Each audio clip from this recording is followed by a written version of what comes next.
Dynasty the king. If you were under the impression that you were tuning in to the Dynasty Exchange, I apologize, because this week the show is called Josh is Right, and Tweedledum and Tweedledee need to apologize live on set. I have heard nothing but complete and total criticism for my trade of Justin Fields. I have heard nothing for 2 weeks on how Justin Fields isn't going to be on the Bears. And after a Thursday night football, can we call it a redemption game? Justin Fields not only puts the entire city of Chicago on his back with help from DJ Moore, but he puts my roster that much closer to a championship push probably in 2 years. Dylan, I will start with you. You are a longtime friend. I'm sure you can apologize first and just, swallow your pride and tell me how correct I was that Justin Fields is a fantasy football superstar. You know what? I apologize. I am so sorry that you're going to just reminisce on this way too long, miss your window to sell him, and then be stuck with Justin Fields. I don't care what he just did. Yeah. I've never said that he's a bad quarterback. The talent's there. It's just not sustainable. You already saw at the beginning. If the Commanders were any better of a team, they would have came back. But the Commanders are just as poorly coached as the Bears are. So, if not worse. So, listen, Justin Fields, I'll give it to him. He had a great game. DJ Moore, fantastic game. But this doesn't make me any higher on Justin Fields. And I still stand by he's not going to be a top 10 dynasty quarterback by the end of this year. It's just not going to happen. Davis, so, Josh, please take it and talk some sense into him. Please tell me you flipped back onto my side with this, because at the start of the year, you and I were riding shotgun and driver's seat on the Justin Fields hype train. Dylan was the odd man out. Yeah. Please tell me you're joining my team. So the first pressing question and the thing I want to talk about more is who's Tweedledee and who's Tweedledum. That, to me, is the more important question than the crap that you're trying to pose to us about Justin Fields. Josh, now what I do want to apologize to you about is you were correct. You, from the standpoint of you bought him at this time because you saw this schedule and you were like, wow, this schedule looks good. Let's see if Justin Fields can actually do something in this time.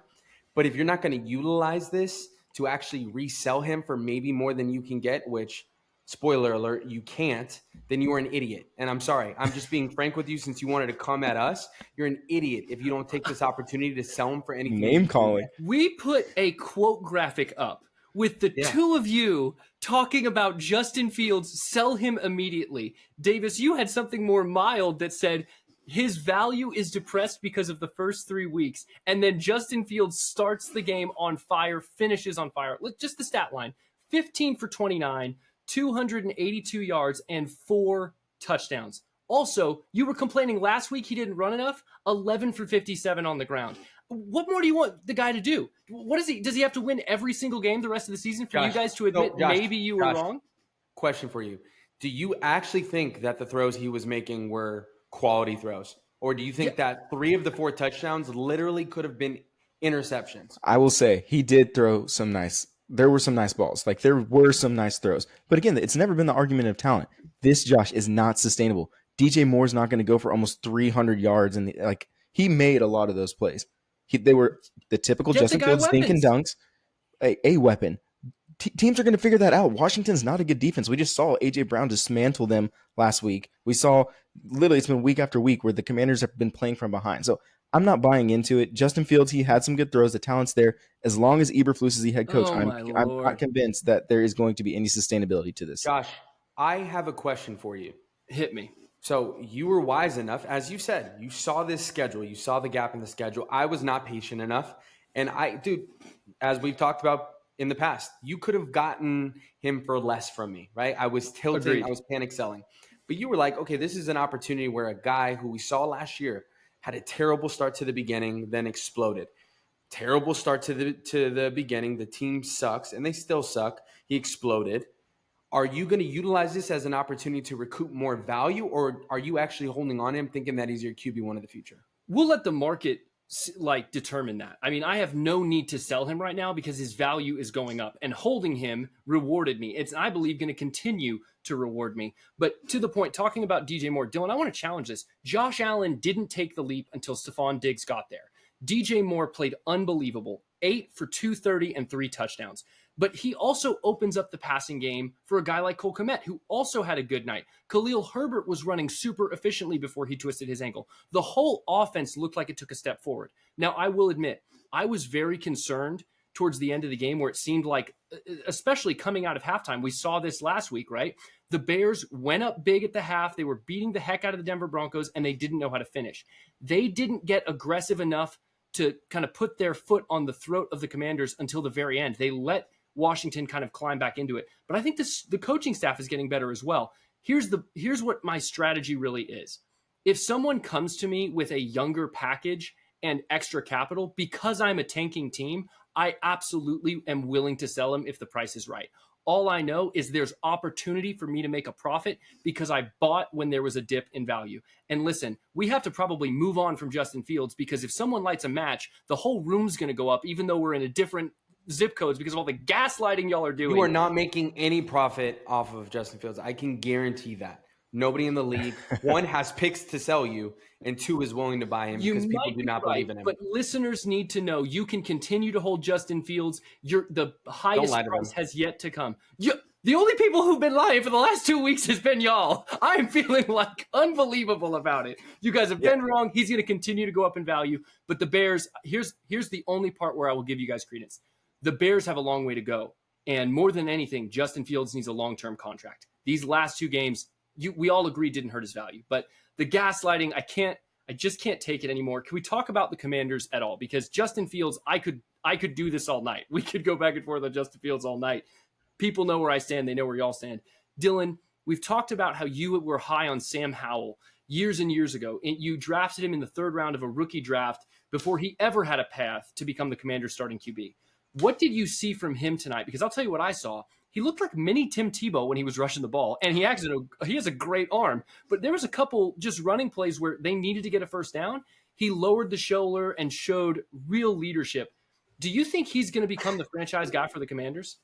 Lowered the shoulder and showed real leadership. Yeah. Can we talk about that? And that's the definition of leadership, like, right? Sometimes you just got to lower your shoulder and just run through obstacles. Yes. I'm going to do that with I my got what you were coaches saying. tomorrow as I'm leading my department. I'm going to lower my shoulder and I'm going to run them over. Let us know how much buy-in you get from that. No, I mean, honestly, like you said, I've been high on Sam Howell. I mean, he's kind of one of those guys that is a little bit of a project quarterback. He came out as a junior, so he was an early declare. But he had that year to sit last year, right? And so there wasn't pressure to perform immediately. And so this year, I've been pleasantly surprised by Sam Howell. I know he's threw the pick at the beginning of the game, which was a bad throw. He threw late over the middle, sure. But as the game went on, you're right. He showed some poise. And like that's the biggest thing you want to see is he showed some poise. He wasn't able to get it done, but I mean, the dude was under duress so frequently, and he was just making plays and getting out of the pocket. And so, I mean, I'm in on Sam Howell. I don't see how, with how he's played last week with almost coming back and beating Philadelphia. He played well this week. I mean, the defense just did not help him out at all. I don't see how they move on from him. Davis, are you in on Sam Howell? I'm all in on him. Anytime you have a second-year quarterback that is not at first-round draft capital, and then he's attached to a coach that possibly is going to be on their way out, you're going to be concerned with that. Granted, Eric Bieniemy, who you can tell that he likes Sam Howell, he's formulating the offense around him. He would probably be the coach that you would guess would step into the head coaching role. So the only pause that I have on him, I think the talent's there. I think his poise, his moxie that you guys have talked about, I think it's there. It's just a matter of, okay, the situation is not the greatest. Do they at some point turn and be like, all right, we need to set our eyes on the draft and a quarterback in this loaded 24 draft?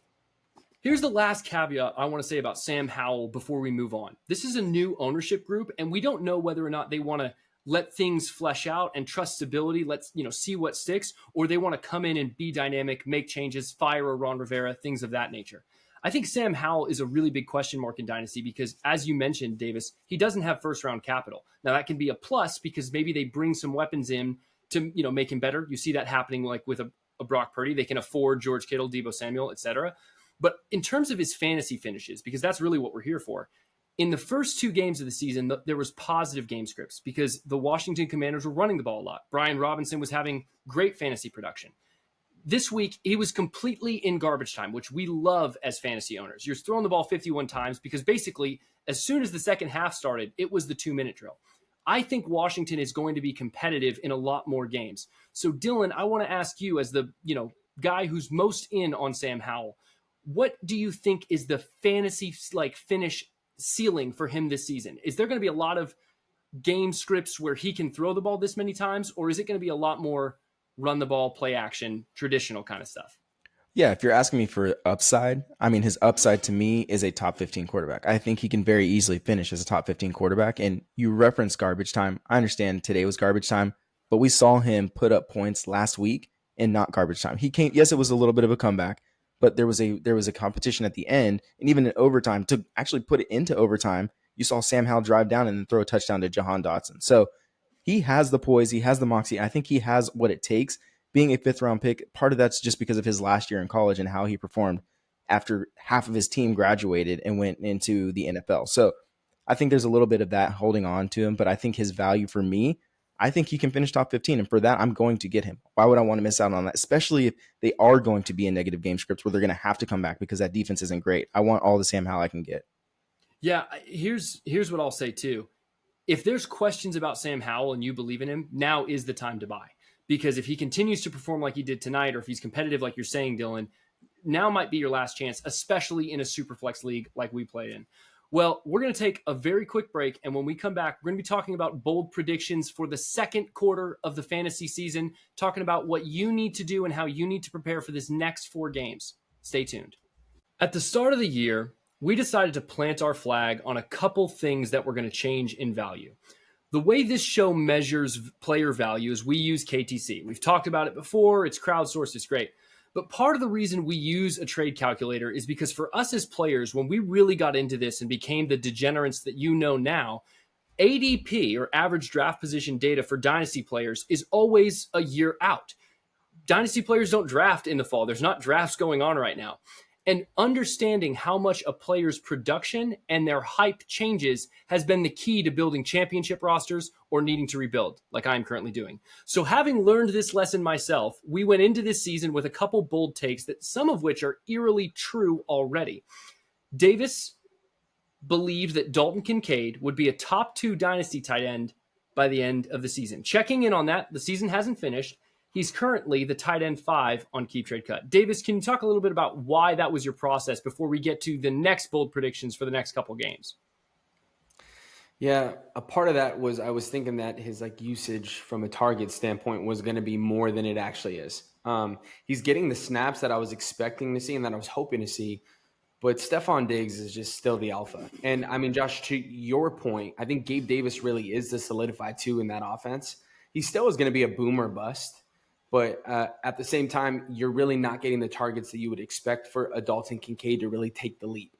Whereas on the flip side, there's another rookie tight end. So I was right. I mean, I'm going to live and die by that, guys. Essentially, I was right. I had the right feeling instinctively, had the right feeling. Yeah. It just didn't happen to be the right person. But there is a rookie tight end, Sam Laporta, who happens to be tight end number 2. And so I feel affirmed and I feel seen in that take with him being valued. Hold on. Did you seriously just do that? Did you have a bold take and then take credit for another player producing for your bold take? Absolutely. Oh completely my wrong. gosh. Absolutely. Oh my gosh, bro. You are unbelievable. Hey, I will give you this credence. I thought it was going to be impossible for a rookie tight end to gain that much hype. Sam Laporta has done that. So the only thing you get credit for is saying a rookie could potentially doing it. You were completely off on the player. Dylan, we've already talked about Justin Fields. I want to give you credit for this because it became really popular, as we've seen with Davis in recent weeks, to bag on Justin Fields in recent weeks. People have been out on him. Your bold prediction, which seems like it should have been obvious to so many people, was that Justin Fields will not be a top 10 Dynasty QB by the end of season. At the time, I believe he was the quarterback 6 or 7. He was fluctuating every day. His current Keep Trade Cut value is quarterback 15. It's part of the reason I did the deal with Davis. Dylan, are you taking credit or are you concerned? And we already kind of got your answer, but you should be concerned that your take is only going to be correct now. And by the end of the season, he's going to be top 10 again. I'm honestly not very worried at all, honestly, because I think Justin Fields won't recoup his value. He'll probably jump definitely after his performance tonight. You can check in the morning. He'll probably be close to the top 10, if not already in the top 10 or closer to the top 10. But I still don't think it's going to jump up. It's way easier to fall than it is to rise in the rankings. And so he's going to fluctuate because I just don't see this production being sustainable. So I still stick to that. And I'm still confident that he won't be a top 10 dynasty quarterback. Yeah, finding that fluctuation when, if he can't climb up fast enough, maybe in your league, if he's available, if you believe in him like I do, you should maybe still try to go buy low right now. On the flip side, you guys would probably say, if you're the other end of that, you have Justin Fields, sell to the sucker. Yes, Josh absolutely. is speaking to. After tonight, sell. If you have a Josh Walsh in your league, please go and sell for whatever you can. Get off of Justin Fields. Y'all are so wrong. We're gonna talk. This is a Justin Fields show at this point. This is what we're gonna rebrand as. My bold prediction season long was that Jordan Love would be a top 10 dynasty QB by the end of the season. His current KTC value, he's knocking on the door. He's moved all the way up to quarterback 11. He was the quarterback 18 at the start of the season. Here's the last thing I'll say about Jordan Love before we get into the Q2 predictions. He's currently behind Tua, who is the quarterback 10. There's been a lot of quarterbacks performing really well on the season. And with Justin Fields, I believe, re-entering the conversation, re-solidifying his value, I'm a little worried Jordan Love's going to flirt right outside the top 10. But getting past season long, there are runs players are about to go on. We just saw this with Justin Fields, and you saw this play out. Davis saw his value dropping like crazy. I bought him on the way down. I didn't buy him on the bottom, and it looks like the stock is now trending up.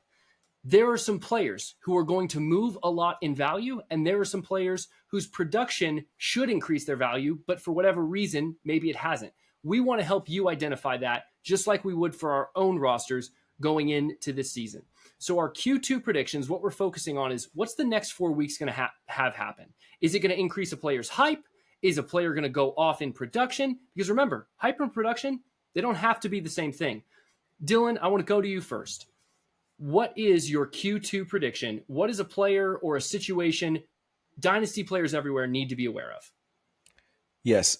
So I'm going to set this up with the dynasty darling right now. I'm talking about wide receiver 12 and KTC. Everyone's love Puka Nacua, right? Everyone loves Puka Nacua. Wide receiver 12. The guy that I'm going to choose may surprise you, but I can guarantee you the guy that I'm going to choose is going to outperform, yes, Puka Nacua for the rest of this year, and I would trade him straight up I'd trade Puka Nacua, straight up for this guy. That guy is Nico Collins. I am pounding the table for wide receiver 19 on KTC. This is how reactionary KTC is. I checked this morning, he was wide receiver 22. But he's climbing. He's on the up. Nico Collins. Listen, I see you guys making faces, and That's yes, asinine. I may be That's slightly. asinine. No. Let me explain. No, let me explain why. So we are a dynasty show. We play dynasty fantasy football. We do not play redraft. KTC, you might as well look at that for redraft rankings because there's no way Puka Nacua is a top 12. He's not a wide receiver 1 in dynasty. There's so much volatility with this situation. You still have Cooper Kupp, who practiced in full today. He'll be back. Okay, we'll see how his targets regress from there. Let's even fast forward because we're dynasty to the end of the season. Who's throwing to Puka Nacua next year? Can we for sure say that it's going to be Matthew Stafford? I don't know, but I know that CJ Stroud's going to be there next year and the year after and the year after and the year after that for Nico Collins. The only thing that could hurt Nico Collins' value this year would be if they trade for a receiver, and you just can't project that. However, I can project that Cooper Kupp's going to come back and Puka Nacua is going to be impacted by that. So with the way that CJ Stroud's playing right now and how Nico Collins seems to be the go-to guy, he had a down week last week, the week before. He had a down week when Tank Dell went off, but you saw him go off for 100-plus yards twice this season with multiple touchdowns and finish as a top 5 wide receiver. So say what you want. I understand Puka Nacua has been on a tear, and I do not disrespect that. He's a good receiver. Cooper Kupp, that is Cooper Kupp's team. So I rest my case. Bring it on, boys.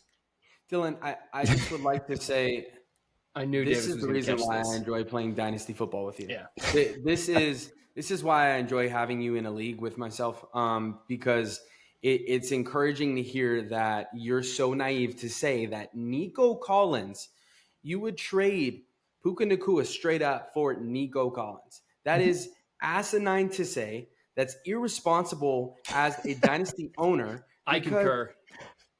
And I'll just straight up say this, Dylan. It is perception perception in the league. We're talking about value. And I get that keep trade cut does not speak to the production that they're putting on the field every single week. But we're talking about Dynasty and your ability to sell players and your ability to flip players. You're saying that you'd rather have Nico Collins, whose name does not carry nearly as much weight as what you just said, the Dynasty darling. To me, that's lazy. Yeah, he might have a better rest of season, but saying that you would just flip Puka Nacua, who is literally setting records as a rookie wide receiver. No. So here's the thing, Davis. Here's the difference. I understand you love being in a league with me. You know why? Because KTC will win you trades. Taking calculated risks, that wins you games. And I understand, yes, you're going to say, oh, my team in Yacht Club. I understand. 0-4, right? Nacua, I knew that was coming. I understand that. Puka Nacua to me he's a dynasty darling right now, and your whole justification and rationale for arguing against me was value. I don't care. Amon-Ra St. Brown's wide receiver 3. I'm not trading. Amon-Ra St. Brown is wide receiver 3 on KTC and Dynasty. Does that mean you're going to trade him straight up for a CeeDee Lamb and AJ Brown, any of those guys? No, I want Jalen Waddle over that. That's just insane. I gotta side with Davis here. Here's where I love your take. Nico Collins. First of all, this is a me versus the two of y'all show every week with Justin Fields. This is mom and dad grilling me because I was out too late. That's what this is. That's what it feels like. Oh, it's refreshing. No, listen, I love the take because oh God. Nico Collins on the field, I think can outproduce Puka Nacua. I think you make a compelling case about CJ Stroud. But to Davis's point, you should not trade him straight up because you could absolutely get Nico Collins plus. If you have Puka Nacua and you believe in Nico Collins, why would you not just go, hey, I'll get Nico Collins plus probably a first-round pick? Davis, just last show, we were talking about you trading almost 2 firsts for a Puka Nacua. Dylan, are you telling me you've had a single offer for a single first for Nico Collins? So no, let me. Yes, I understand. I'm not saying that if you don't have to trade Nico Collins straight up. That's okay. What you said. That's what you said. Let me explain. Let me explain. You guys have grilled me enough, mom and dad. Listen, what I'm saying is came home earlier. Nico Collins. I have Nico Collins in Yacht Club. If Mike came to me, because Mike has Puka Nacua, and said, hey, I'll trade you, and not that he would do this, but I'll trade you Puka Nacua straight up for Nico Collins. I'm not taking it. Not taking it. I would not do that. Personally, I would not do that. I just don't care to go and flip him. I'll take the sure thing that I know that's going to have CJ Stroud, the QB1 of this rookie class, this past rookie class. I'm going to take it. He's the wide receiver 1. He's a 6'4" beast who's already had some proven production. Why would I re-roll with Puka Nacua, who's going to be the wide receiver 2 next week? Didn't you just say last week, and I'm just trying to get facts straight. Didn't okay, you say here we last go. episode that A-Rich is the QB1 of this rookie class? I'm sorry, I'm being petty. Okay, yes. Yes, you're being petty. You're being petty. My king, A-Rich, is the QB1. I apologize. CJ Stroud is QB2. Okay, you know what? Well, thank you for the correction. Just to jump back in here, talking about Puka Nacua since we're here. Davis, please tell me you listened back to the episode and caught yourself saying Mike denied the trade and completely, like, while we're doing mic checks on what people said. He's a fraud. I don't know about if he's a fraud or he misspoke or the fabrication of the leverage piece. Calling a fraud, that is defamatory, and I'm not okay with that. My lawyers will be speaking to you. Awesome. Listen, here's what I like about the take, Dylan. Nico Collins for the next 4 weeks does not have a Cooper Kupp rejoining his roster. He is probably a buy now candidate because if Puka Nacua had not happened, he might have been the most exciting riser in keep trade cut value this season. Davis, I'll go to you. Bold prediction for the next 4 games. What's going on?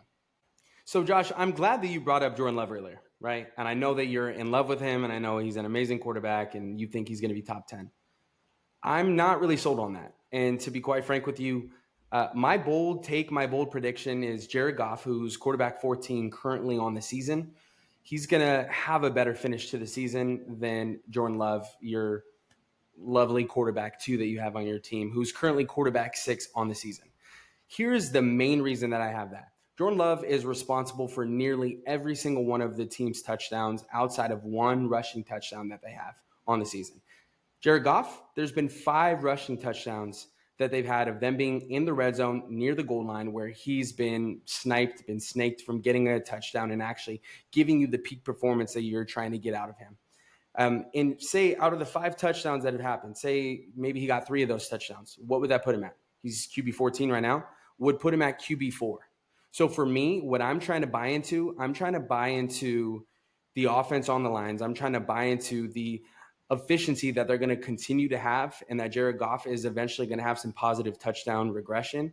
Whereas I'm not going to bank on Jordan Love for the rest of the season continuing to be as efficient when I don't believe he's an accurate quarterback. I believe that their offensive line just got significantly hit by losing Bakhtiari for the rest of the season.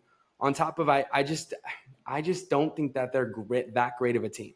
I think that they had a couple good games in the very beginning of the season, but I think we're going to start to see Jordan Love come back down to earth. We're going to see him turning the ball over, seeing him actually get some adversity in play, and then we'll actually see. You're right. He's not going to get into the top 10. He's probably going to fall into the back end of the teens. That's just all. That's all I have to say. Davis, the only thing I love about that take is that Jared Goff over the next 4 weeks, I do think can outperform Jordan Love, partially because he has a bye coming up in the next 4 weeks. And I do think Jared Goff doesn't get enough media attention. The hype will never be there no matter what he produces on the field, because the Lions are just now becoming popular. But Jordan Love, not dealing with adversity, he had a fourth quarter last second comeback win against the New Orleans Saints. The guy showed poise when it mattered most. Atlanta Falcons, he was battle tested in that game. He almost won that one. Jordan Love not being accurate, they throw a lot of deep balls, and Christian Watson is just now getting healthy. The best has yet to come for Jordan Love on the field. But I just want to remind everyone what the thesis of my bold prediction for Jordan Love really was. You're going to see it. Do you want to know what Brett Favre and Aaron Rodgers started their career as starters record-wise? 2-3. Jordan Love can lose this next game, and the comparisons to Rodgers and Favre are just going to continue on every major sports network out there. He does not have to do that much. The fact that he's performed this well on the field, frankly, in my opinion, he's already overachieved. The narrative carries his hype. That's all it takes. We've talked about it a lot. Go ahead, Davis.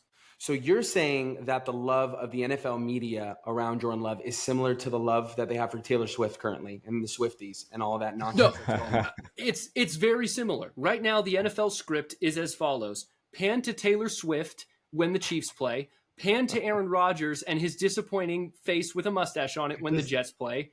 And then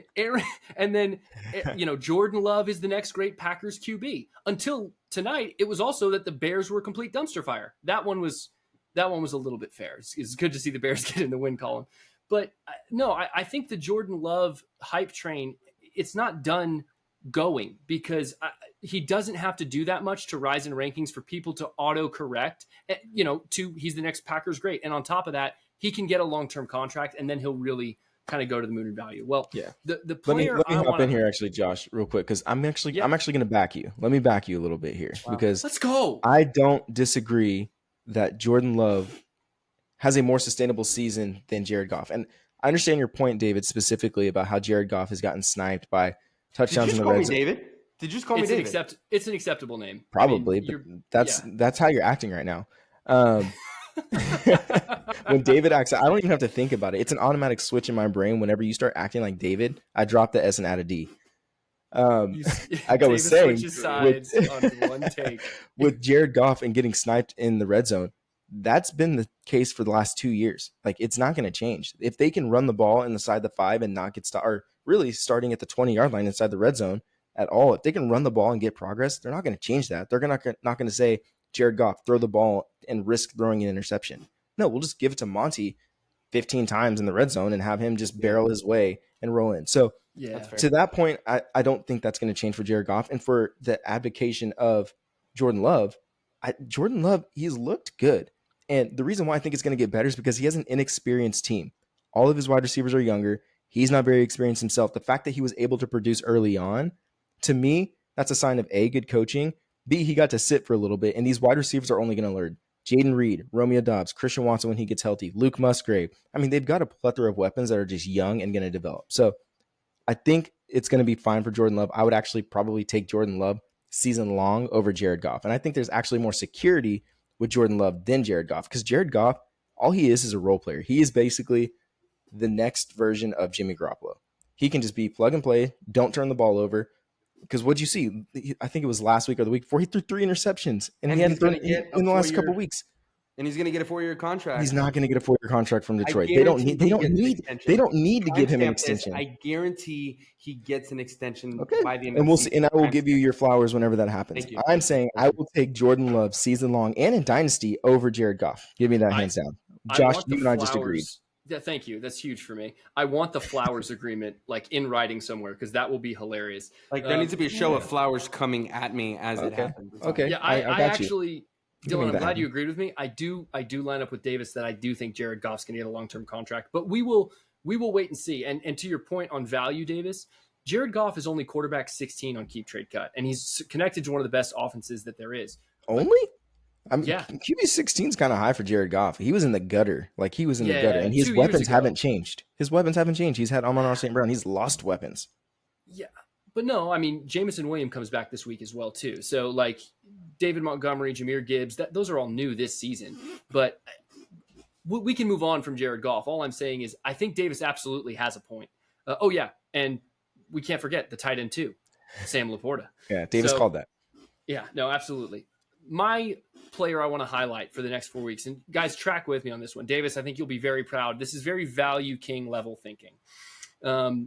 My bold prediction, and this is what you got to dial in on. We're going to play the markets.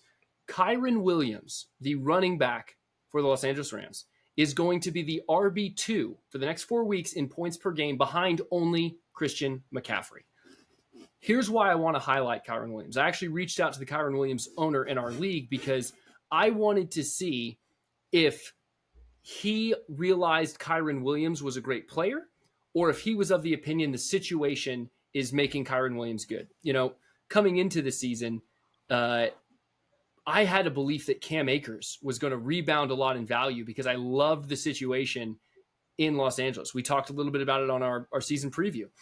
Unfortunately, Kyren Williams did identity thievery and is number 23 for the Rams. So I'm going to, similar to Davis taking a victory lap with Laporta versus Kincaid, I'm going to take a victory lap a little bit with Kyren Williams. That's fair. Do you guys know his utilization right now, where he ranks among running backs in snap percentage? He's got to be in the upper echelon. I was about to say he's got to be top 5 probably. He's number 1 at 80% snap share. They have no one else there to take snaps. He's leading all CMC? Running backs. Yeah, he's over CMC. He's over Saquon Barkley. He's over everybody. He's number 1 in snap percentage. The other thing he's number 1 in for running backs is targets. And the next 4 weeks, I believe he's going to play Philadelphia, Arizona, Pittsburgh, and Dallas. Dallas, the best of those defenses, but Dallas also suffers against the run. Kyren Williams, from just a fantasy production standpoint, is the RB4 on the season, flat out. And the two guys in front of him, other than McCaffrey, Raheem Mostert, Devon Achane, they're going to start to cannibalize each other. So I think Kyren Williams is going to start to skyrocket in value because the most important thing I want to point out, he is only the running back 15 on Keep Trade Cut right now. I think he's going to continue to produce, and then people are going to be like, he's 23, he's connected to a great offense, this is a guy I need to go get. But at the end of these 4 weeks, I think you're going to need to sell. I know that sounds crazy. I just hyped up Kyren Williams. I think it's really the situation. This is a sub 200-pound running back. There's literally no one else there. He was only a 5th-round pick. You should ride Kyren Williams hard. Try to go trade for him now, and then at his peak. We're not gonna comment as to why they're laughing. Gosh, listen, Troy Aikman does that all the time. So does Chris Collinsworth, okay? It happens. You just say things that sound like other things.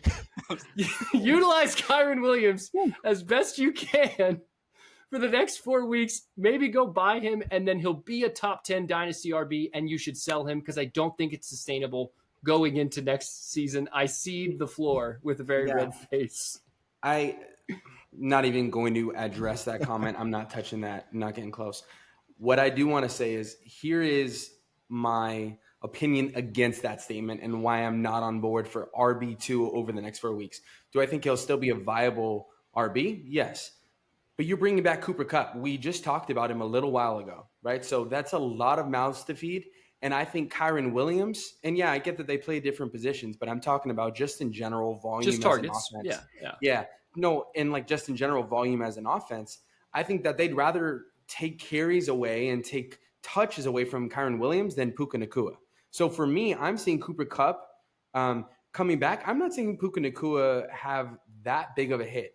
Potentially going from 12 to 15 targets down to 7 and 9, but I'm seeing Kyron Williams, the volume of 25 carries in his last game. I'm not expecting that, and he has not been an efficient RB. He's been based off of touchdowns and volume. So if we're assuming that the volume is going to be going down, I'm not banking that he's going to be specifically RB2 over the next 4 weeks. That to me seems a little far, but it is spicy. So Dylan, what are your thoughts on that? Yeah, I don't think I would buy RB2. If you would have said top 5, I think I would have bought that. Like, I do think he'll be top 5 in the next 4 weeks. And I also agree, sell him immediately. He's a smaller back. That was the biggest knock on him coming out of college, is he's like sub 200 pounds, maybe just over 200 pounds. He just can't sustain it. You already saw he popped up on the injury report. I don't think he practiced until today. Like, I don't, and again, you don't ever want to project injury, but you want to prepare for it. And my preparation is like denying the fact that I'm going to have a long-term running back that's going to have 20 plus carries a game. He's just not built for that. He's doing it now and it's great and he's volume based, but you saw Ronnie Rivers even eat into his carries a little bit last week. So I would buy top 5. I'm not in for RB2. I just don't think that's sustainable. Here's what I would challenge about the Cooper Kupp point specifically. Davis, you brought it up with Jared Goff. I think they're going to be in more scoring situations, and he's the only goal line back because I think Cooper Kupp does help the offense.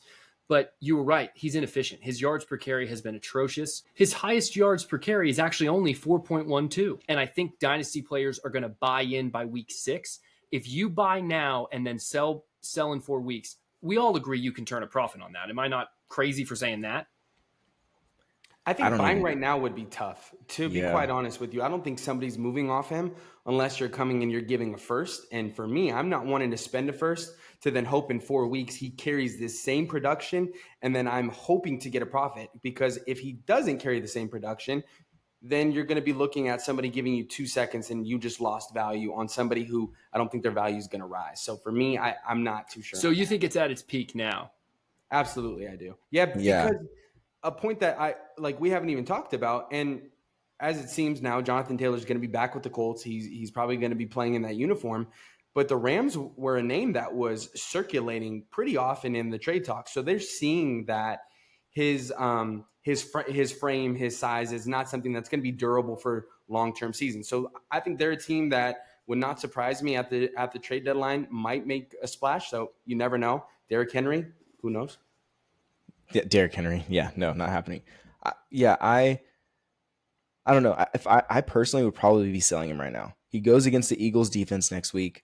It's a big front. I don't know. And if he stops performing at any point, I think people are going to be out on him because of his size and because just you never know. And honestly, he kind of has the Todd Gurley stink on him because he's a Ram, right? Like at any moment, his value could just plummet. I personally would probably be selling him at his peak right now. If I can sell him for Devon A-Chain plus because of people anticipating him not getting. You're not getting that. You don't think so? You're not getting that. No, not a shot. A-Chain literally is one of the. That's good to know because I would trade him straight up for Devon A-Chain. But whatever you can get, if you can get something plus with Kyron Williams, if you can get a 24 first for Kyron Williams, absolutely. Oh yeah, 24 first alone, he is literally. I'm paying for shipping and he's out of here 100%. I believe ultimately he can go up in value a little bit longer, but I think we all agree. It looks like he's Josh Jacobs, but in reality, he's just Jamal Williams. He's punching it in from the goal line, and that's where his value is coming from. We're going to take a quick break, and when we come back, we're going below deck to talk about how is the Yacht Club going to react to last place this year. We've had a rule change, and we want to get the community's thoughts on what it should be implemented on. So I talked about it just before the break.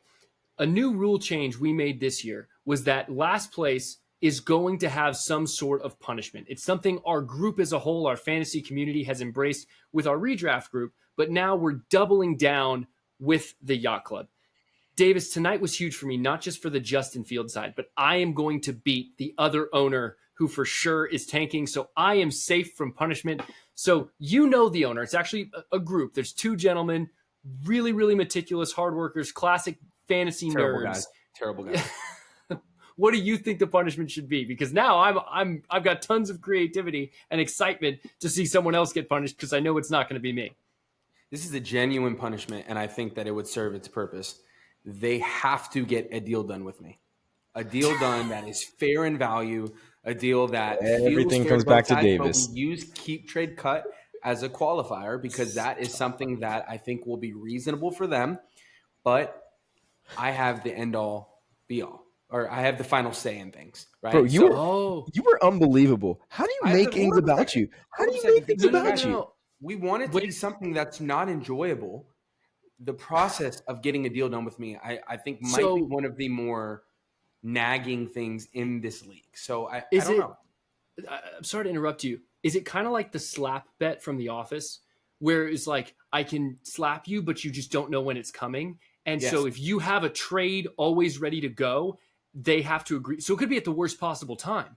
But like, it's a fair deal. But it's a fair deal in value. But like, what if it was like, okay, I see what you're doing. I know exactly what you're doing. We're like, LOL, this was going to be really funny. It seems like we found a solution. No, because what you would do is you would get this passed and make it seem like it'd be this funny thing. They would get the 101 for Caleb Williams. You would send a fair offer via the calculator, and you'd find a way to make the rules work for you. So are we admitting that KTC is not fair and it's very reactionary and you shouldn't use it as a end-all be-all for your trades? Kind of like Nico Collins being wide receiver 19.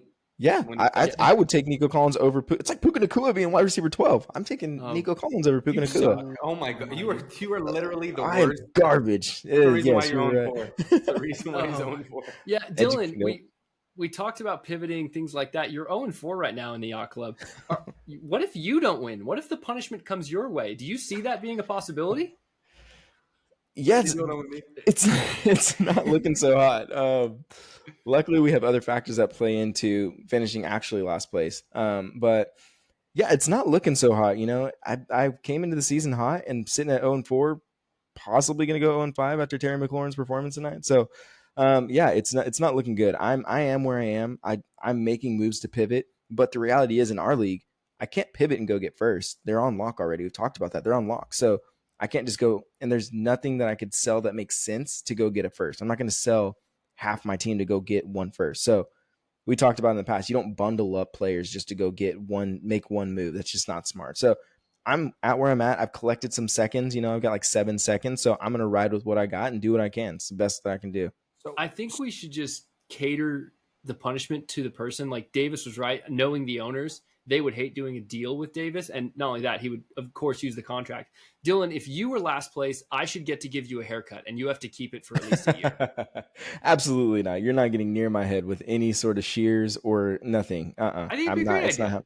It's a punishment. You're not supposed to enjoy it. Like, it's one of those things that's a negative experience. It's going to affect my appearance. I'm going to have to shave my head. So, guys, Dylan, you were just talking about there's not first available. They're first available. They're just on my team, so people try and avoid them at all costs. But no, this actually brings up a good point because we're at that time of the year where if people have won a couple games, they actually think that they're in a chance of contention. So people are not trying to trade players because, guys, I am now 0-2 on sending out 2 firsts for wide receivers that are teetering between wide receiver 2 and then wide receiver 1 value. I have not gotten the deal done for Puka Nacua, which I have mentioned before. And then I just swung and missed when it came to sending a 24 first and a 25 first for Brandon Ayuk. So at this point, guys, I'm trying to figure out, is it because I have the first or what? No, it's because you're fabricating. I heard from Mike about the Puka Nacua trade. You sent it and retracted it before he could even respond. The antics. Guys, it was in there for 2 hours. He happened to be in the air. I didn't know that. I highly doubt it was there for 2. That is a fabrication. I've never seen you leave something in my inbox longer than 30 seconds. I get anxiety. I genuinely get anxiety. You're such a victim. I'm so sorry. Guys, I get anxiety. If a trade is sitting for too long, I don't want something sneaking up and surprising me. For me, it needs to happen. Bang, bang. I send, accept. They send, I accept. I like to feel not that control, but I like the rush. No. You like to be in control. That's you just said it. Exactly. Exactly. If it's not on David's terms, it's not happening. Well, this dude. No, let me tell you this. This dude. We were talking to trade a couple weeks back, right? We're talking. We come to an agreement via text, right? He's like, send it over. I was like, okay. So I sent it over, but what did I do? I made him pay for shipping. So I added a second to the deal that we were talking about. If you're going to make me send it over because you're going to be petty and you want to do that, I'm going to add a tax. So I added a second to the trade that we were doing, and it was a fair trade still, but it was a Davis trade. So he wanted to win. Yeah, I think it's important for Davis to want to win in almost everything that he does, including these little minor trades. But Dylan, but that's the reason why I'm 4-0 and you guys are 0-4. I'm tanking. You were 0-4 last year, and then you thought it would be a bright 18. You're tanking without your pick, so are you really I've got 8 and 25 firsts. I hate that Davis has a good team. I really do. I absolutely hate it. It is probably the worst thing for the world. It really is. I'm officially, Dylan, I'm joining your camp. I'm against Davis winning the championship this year. It might be good for the show. I'm not going to win. We'll see. Oh, if you don't win, Davis, if you don't win. Never. I've done everything I can, guys. At this rate, I wish that the listeners could see the team because I have done in everything that I possibly can, and if I don't, it just means that I will be the greatest loser forever. I literally will have the greatest teams. I'll make it to the championship. That'll be 3 times that I lose in the championship. So I'm done, and I recuse myself. If you can get there, I'm glad you brought something up though. Hopefully next week we will be debuting the Yacht Club website, where if you want to dive deep, you want to see our rosters in full, you want to meet other members of the league, that's going to be available. And hopefully we're also going to have some guests from the Yacht Club to maybe further describe the story of what it's like to be an owner there, more than just Mike. But until next time, thank you so much for tuning in. This has been the Dynasty Exchange featuring not so great apologies from Davis and Dylan about Justin Fields. For everyone else, thank you so much for being on my side. Thank you for supporting the truth. And we will be back on Monday of next week reacting to the week and DJ Moore being the wide receiver 1. Thanks so much. Dynasty the king.